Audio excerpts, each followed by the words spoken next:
Hello everyone, आज का अपना टॉपिक रहेगा electronic configuration, arrangement of electrons. यानी किसी एक एटम के अंदर पर्टिकुलर इलेक्ट्रॉन्स कैसे अरेंज होते हैं, ठीक है, वो अपन करने वाले हैं। इसको इलेक्ट्रॉनिक विन्यास बोलते हैं हिंदी में।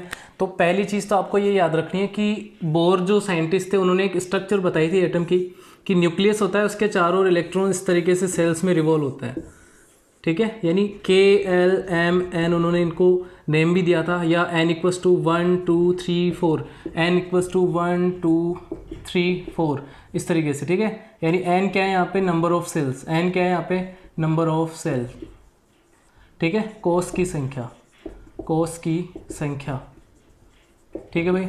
यानी बोर ने एक स्ट्रक्चर बताई थी कि न्यूक्लियस के चारों ओर इलेक्ट्रॉन इस तरीके से रिवॉल्व होते हैं। यहाँ पे आपको ध्यान रखना है कि N की वैल्यू क्या होती है, K के लिए 1 होती है, L के लिए 2 होती है, M के लिए 3 होती है, N के लिए 4 होती है। तो इस तरीके से आपको याद रखना है। सेकेंड पॉइंट जो है, अगर इलेक्ट्रॉन अपन इसमें भर रहे हैं, किसी भी एटम के अंदर इलेक्ट्रॉन अपन भर रहे हैं, तो सबसे पहले आपको ये पता होना चाहिए number of electrons, number of electrons of elements. और ये अपन जो है कल कर चुके हैं। यानी किसी भी एलिमेंट जो होता है, कोई एलिमेंट होता है, उसका एक एटम है, उसके अंदर कितने इलेक्ट्रॉन होते हैं वो आपको पता होना चाहिए, ठीक है भाई। अब अगर बात करें अपन, तो इसके रूल्स की बात करते हैं। तो इलेक्ट्रॉनिक विन्यास जब निकालना हो तो आपको एक चीज़ ध्यान रखनी है कि इनमें इलेक्ट्रॉन भरने के लिए एक फॉर्मूला होता है 2n²। क्या होता है? 2n²। इसको अपन बोल सकते हैं कि maximum number of electron, maximum number of electron in a cell और ऑर्बिट। सेल या ऑर्बिट में मैक्सिमम नंबर ऑफ इलेक्ट्रॉन भरने का एक फॉर्मूला है अपने पास, क्या है? 2n²। यानी इनमें अपन अब इलेक्ट्रॉन भरना स्टार्ट करेंगे। तो इतना क्लियर होना चाहिए सभी का। फिर देखो आगे, अब अगर मैं बात करूं तो K वाली जो शेल है, अपन ने K सेल पढ़ी है, K ऑर्बिट है, उसमें इलेक्ट्रॉन्स कितने आएंगे, मैक्सिमम इलेक्ट्रॉन कितने भरे जाएंगे।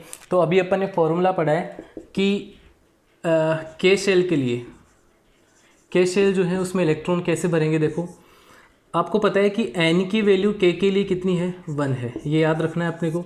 अभी अभी अपन ने स्ट्रक्चर पढ़ी है, N की वैल्यू कितनी है, उसके लिए 1 है। अब फॉर्मूला अप्लाई कर दो कि 2n², maximum number of electron कितने भर सकते हैं, 2n²। तो 2 × n की वैल्यू इसके लिए 1 है, तो 1 का स्क्वायर कर दो, तो क्या आ जाएगा, 2 × 1 का स्क्वायर 1, ये आ जाएगा 2। यानी मैक्सिमम नंबर ऑफ इलेक्ट्रॉन इसमें कितने भरे जा सकते हैं, 2 भरे जा सकते हैं। इससे कम भर सकते हैं, इससे ज़्यादा नहीं भरने। मैक्सिमम का मतलब क्या हो गया, इससे ज़्यादा नहीं भर सकते।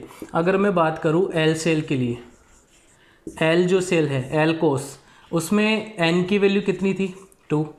तो वही फॉर्मूला लगाना है, 2n², 2 यहाँ पे n की वैल्यू कितनी रखनी है, 2 रखनी है, 2 का स्क्वायर, तो 2 × 2 का स्क्वायर 4, 4 2 जा 8। यानी मैक्सिमम नंबर ऑफ इलेक्ट्रॉन कितने भर सकते हैं L सेल में, 8 इलेक्ट्रॉन्स। अब आ जाते हैं M सेल में। M कोष में इलेक्ट्रॉन जो हैं वो कितने भरे जा सकते हैं। देखो n की वैल्यू इसके लिए 3 होगी, ठीक है। वही फॉर्मूला अप्लाई कर दो, 2n², 2 × n की जगह 3 रख दो, इसका स्क्वायर कर दो, तो 2 × 3 का स्क्वायर 9, 9 2 जा 18। यानी मैक्सिमम इलेक्ट्रॉन जो है 18 भरे जा सकते हैं इसमें। फिर अपन आ जाते हैं N शेल में। N शेल में लिए, तो N शेल के लिए जो है इलेक्ट्रॉन्स, या N की वैल्यू होती है 4, ठीक है। 2n² फॉर्मूला लगा दो और n की जगह क्या रख दो, 4, तो कितना आ जाएगा, 2 × 4 का स्क्वायर कितना होगा, 16। तो ये आ जाएगा कितना, 32।